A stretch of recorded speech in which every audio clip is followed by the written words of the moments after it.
You're listening to the Love Your Neighbor podcast.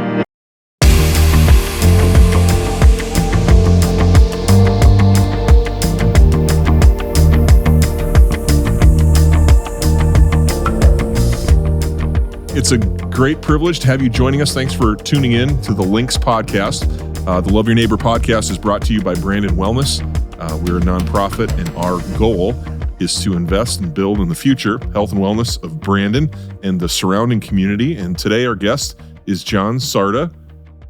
John, thank you for joining us. You're welcome. Thank you for having me. Yeah. And I also have to say, you're the first, man. You're the first House representative we've ever had on this podcast. Wow.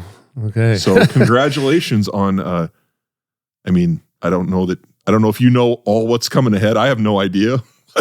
When do you start your newly elected District 2 House Representative? When does that start? Yep. So this weekend, the Republicans get together and we elect leadership and stuff. So that'll be my first real thing that we're doing for it, Friday night and Saturday.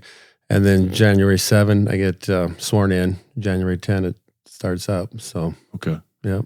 And then are you going to stay in Pierre then for the week, or how does that work? Yep. So it's 4-day weeks, Monday through Thursday or Tuesday through Friday, depending on holidays and stuff. I have a motel room rented for the whole time. I'll just leave my stuff there. But come home for the weekends. But just leave stuff there. Just sort of whatever I need over there. So yeah, a lot of trips back and forth, but looking forward to it. How long? How many days typically are you guys in session? Oh, I'm sure this number. It's about 9 or 10 weeks. I forget the number of days. But yeah, it's just 9 January, February, first part of March. So yeah, and then there's some stuff outside of that too. But that's the main part of it. So just knowing you a little bit, it doesn't seem like campaigning is really in your sweet spot. I wasn't looking for the job, but about a year ago, I felt the Lord calling me to it, and just there was an open spot in our new district. So I liked the guys that were representing us before. I had no reason to want to run, but I had open spots. I thought, we need a good Christian conservative to fill that spot, so that I'd take a shot at it. So just kind of kept going through the doors the Lord's opening for me, and here I am. So. Yeah. Well, great. Well, I'm excited. We things were changed a little bit. The district was changed and how we're represented has changed, but that's what's good to know is that we have someone who's representing us who has been a part of a District 2 your whole life. Yep, lived there my whole life, yep. Yeah. Tell us a little bit about growing up, what life was like, your family growing up. What was that like growing up where you are? Sure, so I grew up on a farm by Valley Springs, one brother, 2 sisters, so we grew up working. I loved farming. I didn't want to go to school, I just wanted to farm my whole life, right? So, but I was forced to go to school, but did that, had a good experience, went to Sioux Falls Hills Christian Elementary. But still farmed as much as I could, skipped school as much as I could to work in the field. Went to 1 semester of college at Dordt College University. Now found my wife down there, got married at 19. So started off married life early, which I would recommend to anybody, but I know it's not for everybody. But yeah, we got married early, started farming ourselves, and yeah, it's been a good life so far. So did you come alongside was your dad farming? Yep, he still is, yeah. Oh, he is? Okay. Yeah, so we farm together. Him, my dad, my brother, my dad's brother, we all kind of farm together. Okay. So separately, but we help each other out, so yeah. I'm always amazed. I have some friends that are in the hills or right near Manly. Sure. Oppheim's friends of mine. And, okay, yep. And they had the dairy farm. Yep. And when I first met Paul, I was like, wow, 3 brothers, and you're still all farming together. That's unique. Because where I grew up from, most brothers, they would farm separately. Right. And there was always stories of how it didn't work. Yeah. And so to hear the fact that you still are farming with family is, it's pretty unique. Yeah. Well, it takes some give and take. We work for the better of it. So yeah, it's good to have help. And my kid was helping me today, so it's good. So. You get some work out of Ross, huh? I do. Good. Well, he's a hardworking kid. He's a good worker. Yep. I like him. Yep.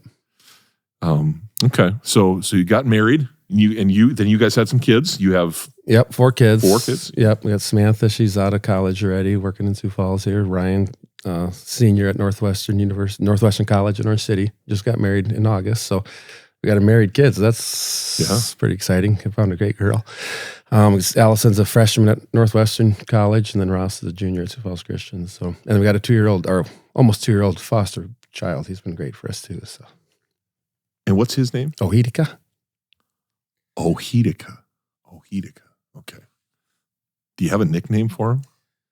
Little O or Kika or something like that. But okay. After a while, it rolls off your tongue. At first, it was like, we got to figure out something different. But it's wow, that's an amazing. Well, so there's obviously a need for foster care. There's a need for that. You seem to me to be a guy that it's a see a need, fill a need, see a need, help. Is that kind of what that was, or how did that come about? So we were attending Ransom Church at the time, and it was foster care week or something like that. And they said, we just need people to do this job, So me and my wife looked at each other, we could do that. So the Lord is working with us, And so it was a lot of training, like 30 hours of training and stuff. And it was a pretty big commitment, which I think that could be made easier to do it because it's not the easiest thing just to get certified for it, which you need to make sure people are ready for it. But I think it could be made easier so more people could do it. Right. So, but it's been a great experience for us so far. I really love Little O, and he loves us. And I think I heard that if every church in America had one family that had one foster kid, it would take care of the need. Wow. So, I've seen that with the Prinz family too. Sure. Yep. And just to kind of watch how these little kids get to experience something that they would have never been able to experience before. Right. A loving home, a safe place.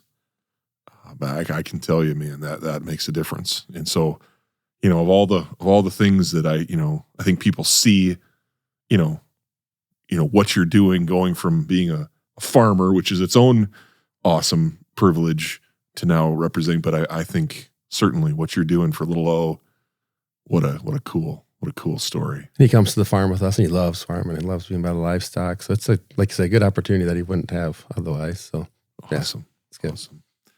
Well, cool. Well, let's kind of. I mean, you've grown up here. It's all you've really known. Is farming and being on the farm. I grew up on a farm. For those that are listening, maybe that don't know what farm life is like, what's farm life been like for you and your family? I mean, what's a typical day for you guys out on the farm? Wake up early. I try to get back home at 9:00 for lunch or breakfast or whatever, and then go back. So do livestock stuff early, and then get to the field.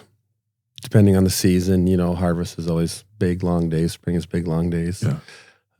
My kids aren't as involved as I wish they were. They don't, but that's okay. If they don't love it, then they don't have to do it. But it's fun to have them be on the farm with me. But spring and the fall, we work, morning till late at night, 6 days a week. It's big hours. But in the summer and the winter, you take time to do other stuff, so you don't work quite as hard. But that's why this representative job fits in really good for that, because I got a little more time in January, February, first part of March, so fits in pretty good to my schedule for that too. So, sure. What kind of animals? What kind of cattle? You guys have cattle? Cattle and hogs, yeah. Okay. So we have farrow to finish hog operation. So there's not many people around that have sows at farrow anymore. It's kind of just a few, the big custom operations. But so, yeah, farrow.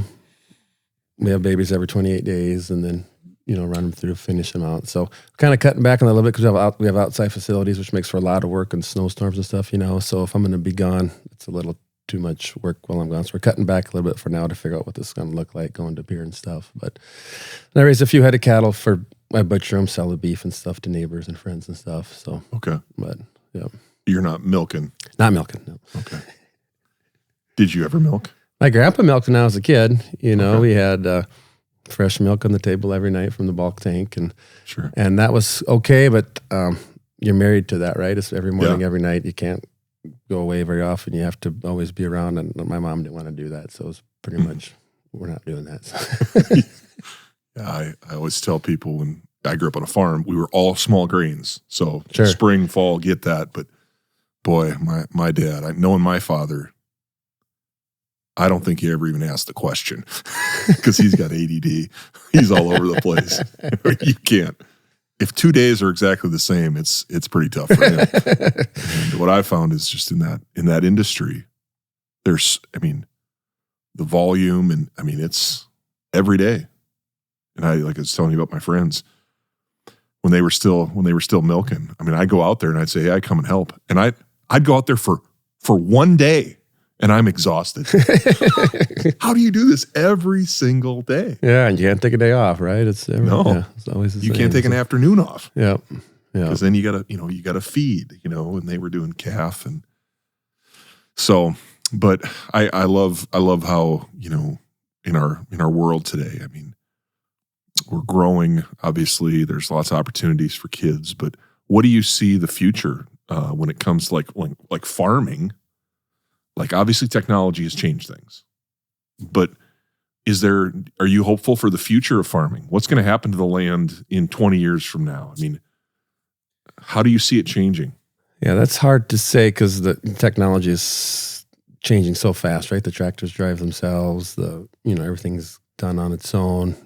The big ones just keep getting bigger, right? And there's no room for little ones. They're people to enter. You either have to be in the family, or you can't just start farming on your own, right? Doesn't work that way. So, yeah, it's hard to say. If you have your foot in the door, you'll be okay. But if you want to start, it's hard. If you want to acquire land, it's hard. Land right now is really, really high price, right? So, yeah, that's hard to say. Just like you say, the big ones just have the tractors that drive themselves. Kind of makes it hard on the ones that really love to be out there doing it themselves. But that's the way it goes, and you can't stop. Yeah. You can't stop progress, right? So, how many acres do you guys cover? About 2,000 with the four of us. So, okay, yeah, it works out good. We share planter, share combine and stuff. So, yeah. So that's a lot of land, but that truly is a small farm in the kind of world today. Yeah, we're small compared to a lot of them. Yeah. Well, I appreciate this time in the conversation. What are you most excited about? Because you said this weekend you're going to kind of meet you're going to meet the gang, right? You're going from being an outsider citizen to being now one of those politicians. How have you thought about that, or have you spent time thinking about what that's going to be like to be considered John Sjaarda, the politician? Yeah, I don't like that word being associated with me. That's not who I am. But I've tried. I don't really know what it's going to be till I get there. Till I experience it, right? But I just feel so called by the Lord to do His work and to represent Him and our district there. So just have to get there and see what it's like. But I'm just excited to have common sense Christian values and leadership in Pierre, I guess, and see what that comes to. But yeah, all this partisan fighting and stuff like that. I just want to get along with people, but still not just give in to worldly things. Still do what's supposed to do, the right thing. Yeah, that common sense, Christian, conservative, those terms have almost become in politics have almost become negatives. Right. Like conservative and Christian used to be a positive thing. Yeah. Something's happened in the last 20 years since you and I graduated from high school where all of a sudden now those are kind of almost like bad words.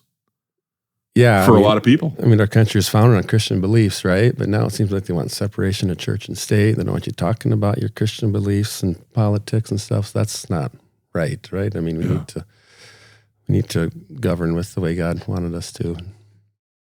Well, it's his world, right? Right. It's His creation, and we're to steward it. Right. We're to take care of it. And so that's, He's given us governments. But what's cool about our country is that the government is given to the people. Right.